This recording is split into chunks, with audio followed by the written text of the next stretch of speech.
Le Togo a fêté ce 27 avril 2021 le 61e anniversaire de son indépendance. Une occasion pour la Convention démocratique des peuples africains, CDPA, de dresser le tableau peu reluisant de la situation du pays, après plus de 60 ans d'indépendance. Communique de la CDPA. 27 avril 1958-27 avril 1960-27 avril 2021.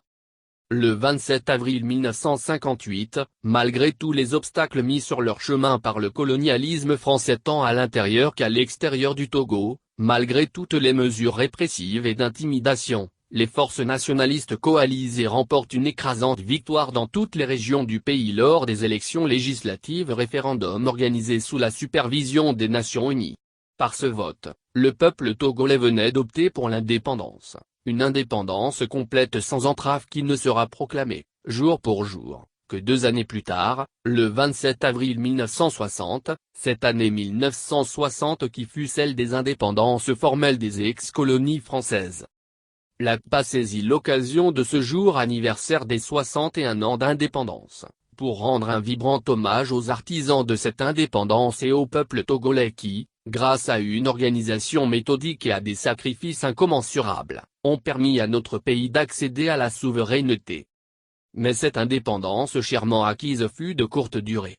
Le 13 janvier 1963, le colonialisme français, toujours présent et actif, et ses agents, assassinèrent le président que le Togo s'est donné, à cause de sa décision légitime de sortir du carcan du franc CFA, en mettant ainsi fin aux accords de coopération signés par Nicolas Grunitzky, qui, le 25 février 1958.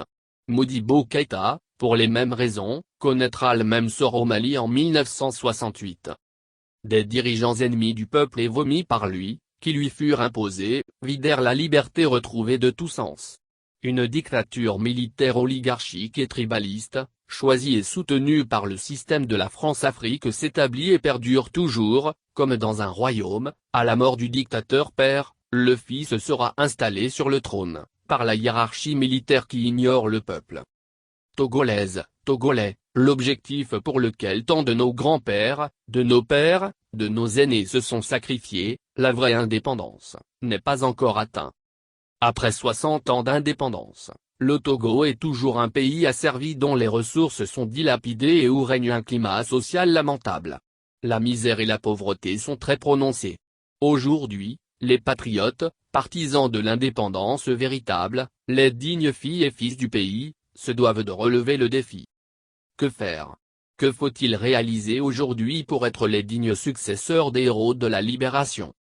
Nous devons nous mobiliser pour mettre fin au régime de terreur et antinational qui règne sur le pays et qui est source de la grande misère du peuple, source du déclin continu du Togo. Pour cela, un seul mot d'ordre s'impose aujourd'hui, exiger le respect scrupuleux de la souveraineté du Togo l'a exprimé le 22 février 2020 dans les urnes. Pour les filles et les fils de l'indépendance du 27 avril 1960, la souveraineté du peuple n'est pas à négocier. Voilà pourquoi la CDPA lance un appel à tous les patriotes pour réaliser au sein de la DMK, la tâche prioritaire qu'est l'organisation du peuple en vue de faire converger nos luttes et délivrer notre Togo de la dictature et de ses alliés extérieurs. Le peuple debout et organisé vaincra. Vive le Togo indépendant et affranchi. Fait à Lomé le 27 avril 2021. La secrétaire générale de la CDPA. Kafui Djamabo Johnson.